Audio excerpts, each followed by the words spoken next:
Spotify ni kena setting sistem lah.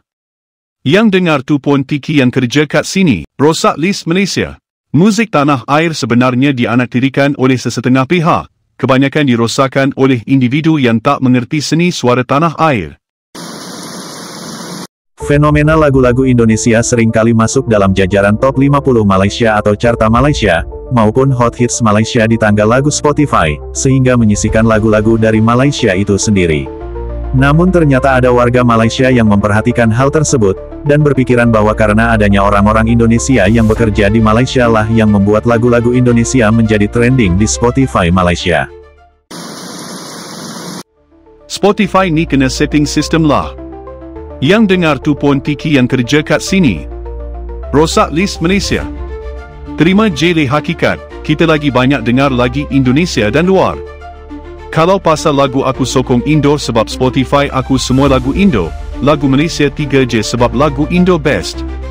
Sebenarnya kelebihan Spotify satu je, iaitu dia punya algoritma. Mereka pandai bila nak mencadangkan lagu-lagu baru. Kenapa carta Billboard Malaysia tak sama juara dengan juara carta radio? Sebab radio suka buka lagu syok sendiri. Sebab tu sekan ramai dengar Spotify etc. Sulitlah nak kejar Indonesia, kerana bakat atau talenta orang-orang Indonesia muncul secara alami. So, kapanpun dan dari pelosok manapun di negeri dia akan tampil dengan sendirinya. Terima hakikat memang media hiburan kita kalah dengan jiran kita, lagu Melayu Aku Layan City dan Manikyu, Ultimate, tu je. Kalau jujur bukan sekadar muzik, kalau tengok di YouTube banyak kita tertinggal. Banyak yang kita belajar dari negara jiran. Setuju, dahlah ketinggalan, pastu dah macam badut muzik kita sekarang. Sebab ada duit, ada nama. Alif dengan Dato' Pink pun leh jadi penyanyi. Ya betul, agak ketinggalan, lagu jenis syok sendiri. Bila saya memandu, saya lebih banyak tukar siaran radio dari mendengar satu stesen saja. Lagu Indonesia top kat sini sampai budak-budak pun boleh hafal. Lagu Malaysia sekarang ni mana ada meletup macam Search atau Siti Nurhaliza. Tahu tak, kenapa industri muzik kita ketinggalan? Sebab orang kita tak berapa peduli. Betul, dekat Bukit Bintang tu banyak dendangkan lagu-lagu Indonesia, itu fakta. Ni memang tak dinafikan bro, Malaysianya lagu tak kreatif dan tak sesuai dengan melodis, apabila didengar, better than the old song, semua berkualiti dan best. Betullah tu muzik Malaysia ketinggalan, tengoklah muzik di TikTok, kebanyakan pakai lagu Indonesia je, nak buat konten TikTok je pakai lagu Indonesia. Betul, ketinggalan dari segi teknologi, variasi, test, arrangement, kemahiran bakat personal, sound instrument mixing. Betul, jika menilai secara halus, Malaysia tak ada jati diri. Dom industri muzik sebab kebaratan sangat tak ada ciri kemalaysiaan. Pada aku muzik Malaysia ni banyak ke arah rap dan R&B, konon acah-acah gitu tapi lirik merapu, dan tak ada maksud. Kalau tengok lagu Indo kosa kata tinggi. Muzik tanah air sebenarnya dianaktirikan oleh sesetengah pihak, kebanyakan dirosakkan oleh individu yang tak mengerti seni suara tanah air. Pencipta lagu kena banyak belajar dari negara lain, jangan syok sendiri, nanti tak laku. Pemikiran tersebut tidak mencerminkan IQ yang selalu mereka bangga-banggakan, yang katanya ber-IQ tinggi itu, hingga mereka selalu merendahkan IQ orang-orang Indonesia.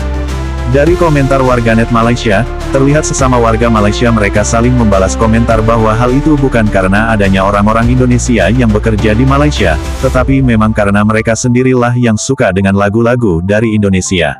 Sebagai pembuktian, dapat kita perhatikan pada sebuah laman Kuarp yang menampilkan semua situs penyedia musik. Misalnya dari YouTube Musik Malaysia. Pada peringkat 10 besar pun, ada lagu-lagu dari Indonesia. Kemudian pada iTunes juga demikian, lagu-lagu Indonesia juga nangkring di posisi atas. Lalu pada Billboard Chart Malaysia juga sama, lagu-lagu Indonesia masih mendominasi tangga lagu, dari lagu-lagu Malaysia itu sendiri. Ini belum lagi jika kita lihat pada aplikasi TikTok, di mana banyak lagu-lagu dari Indonesia yang digunakan untuk menjadi background video oleh TikTokers Malaysia. Bahkan untuk video perayaan Hari Kemerdekaan Malaysia, warga Malaysia menggunakan lagu-lagu dari Indonesia. Belum termasuk jika kita membuka laman TikTok tentang lagu-lagu yang viral di Indonesia, lalu mereka ubah liriknya dengan versi bahasa mereka. Biarlah nikah Nasi kalau muka supos lipa. Maka dengan hal itu cukup membuktikan, bahwa mereka memang gemar dengan karya seni musik Indonesia, dan hal itulah yang pernah dikritik oleh influencer negaranya sendiri, bahkan sampai ada yang menyangkut pautkan dengan nasionalisme terhadap negara dan sebagainya.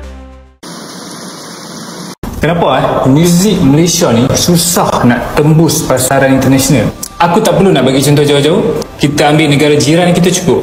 Kalau nak dibandingkan dengan Indonesia, kita boleh tahu kot yang muzik Malaysia ni agak sedikit ketinggalan. Mungkin disebabkan culture kita sendiri berbanding dengan culture mereka kat sana. Aku bagi contoh, aku pernah lah dulu lepak dengan seorang brother ni dari negara jiran kita, Indonesia. Dia cakap apa tau? Dia cakap muzik ni umpama makanan harian mereka.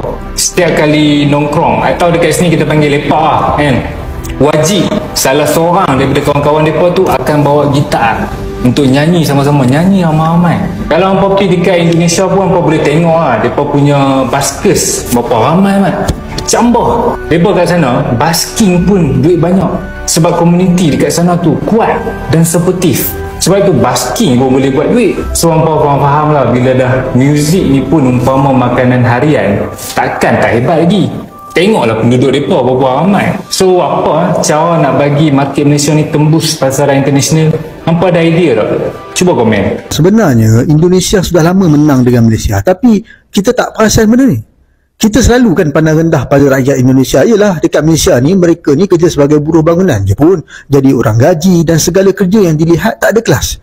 Tetapi pada hakikatnya kita yang tunduk pada mereka tau. Pertama, kita lebih mengagungkan filem dan drama Indonesia. Kedua, kita paling gemar dengan lagu-lagu Indonesia, sampai artis mereka berkali-kali buat konsert dekat sini. Tak, yang filem, drama dan lagu Malaysia susah sangat nak tembus pasaran Indonesia.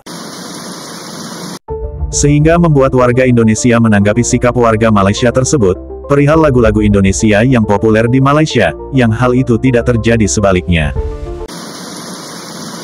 Gila, gue benar-benar speechless, nggak habis pikir sama dua influencer Malaysia ini.